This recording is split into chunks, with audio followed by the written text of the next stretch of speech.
Hi guys! Welcome to my YouTube channel.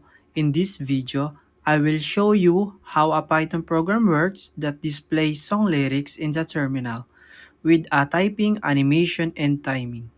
I won't explain it line by line but by parts to make it clear and easier to follow, especially if you're a beginner student or just a beginner in Python. Let's get started. Una sa lahat, ano ba talaga yung ginagawa ng program na ito? Basically, ang program na ito ay nagpiprint ng song lyrics sa terminal pero hindi sabay-sabay. Lumalabas yung text paunti-unti, letter by letter at bawat line may sariling timing. Kaya parang may flow yung kanta.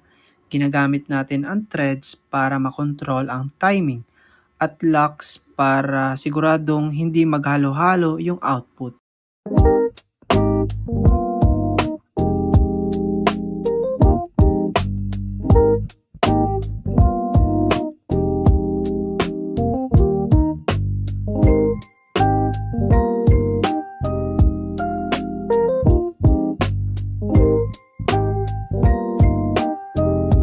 Sa unang part ng code, nag-import tayo ng tatlong modules.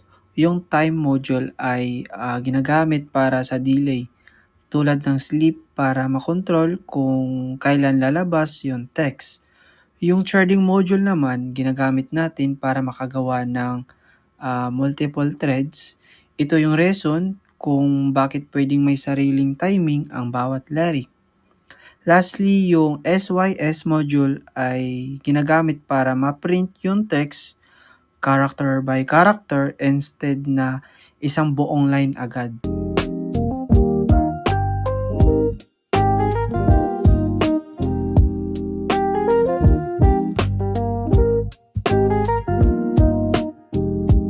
Dito tayo gumawa ng lock. Ang purpose ng lock ay simple lang. Siguraduhin na isang thread lang ang pwedeng mag-print sa terminal at a time. Kung wala ito, sabay-sabay mag-print ang threads at maghalo-halo yung letters. Magiging magulo yung output. So isipin nyo yung lock parang pila. Isa lang ang pwedeng magsalita sa terminal.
Next, ito yung function na gumagawa ng typing effect.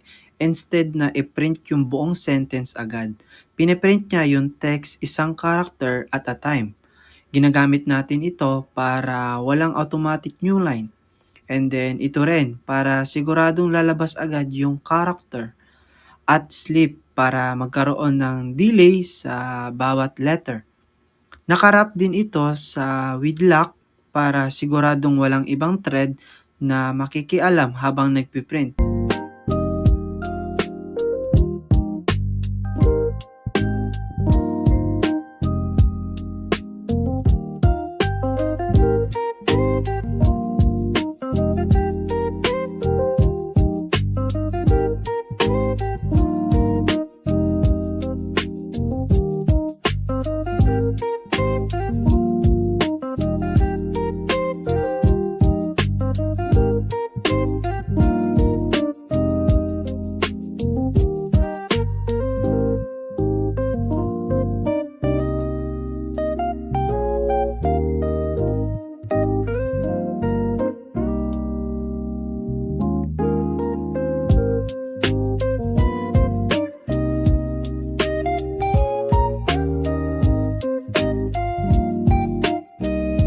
Yung sing lyric function ay para sa isang line ng kanta. Una, maghihintay muna siya ng specific delay bago magsimula mag-print. Pagkatapos nun, tatawagin niya yung animate text para ma-display yung lyric with typing animation. So, dito natin kinokontrol kung kailan lalabas yung lyric at kung gaano kabilis siya itatype.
Dito natin sineset yung mismong lyrics ng kanta.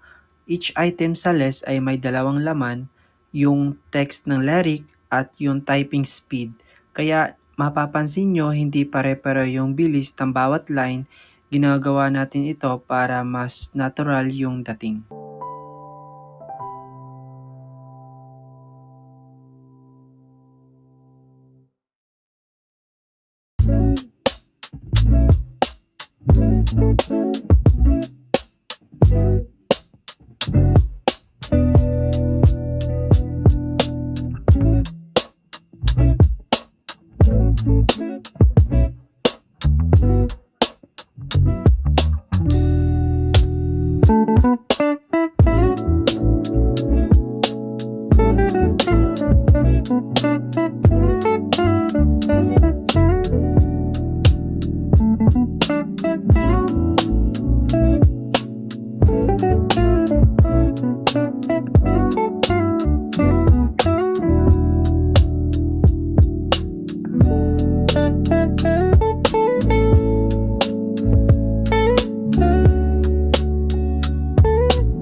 Meron din tayong hiwalay na less para sa delays.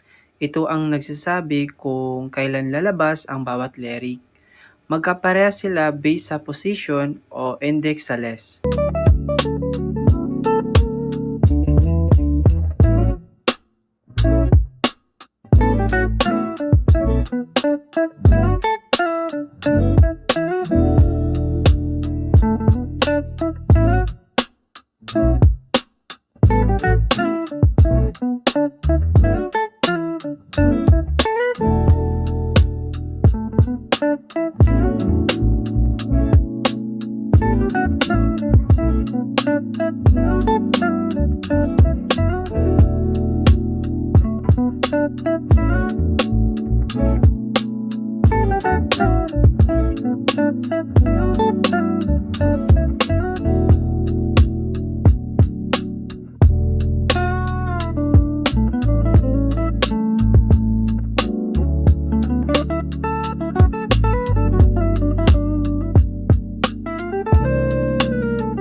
Ngayon, dito na pumapasok yung multi-threading.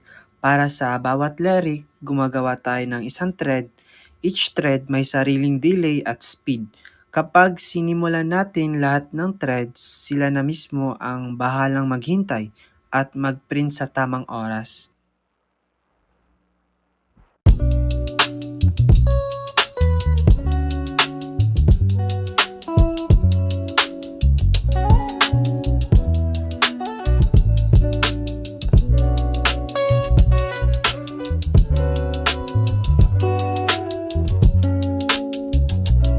Ito yung nagsisiguro na hindi matatapos agad yung program.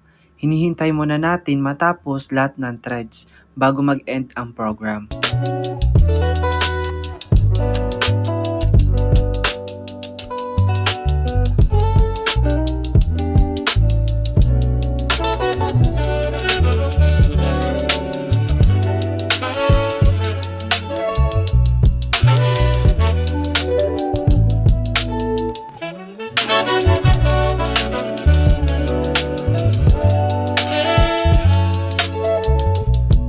Lastly, ito yung entry point ng program. Ibig sabihin nito, kapag directly nating nirun yung file, saka lang magsisimula yung kanta. So, ito na lahat ng program. Kung may error, effects natin. Kung wala naman, all goods. So, let's see. Meron lang akong aayusin.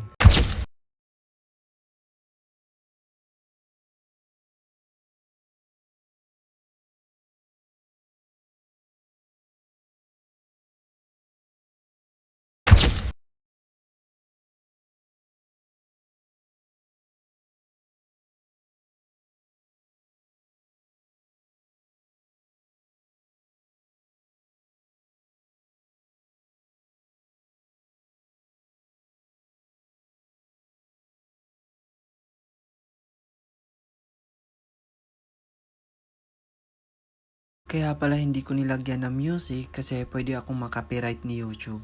Pwede kayo gumamit ng editing app para i-add yung sound. I hope you learned something from my video.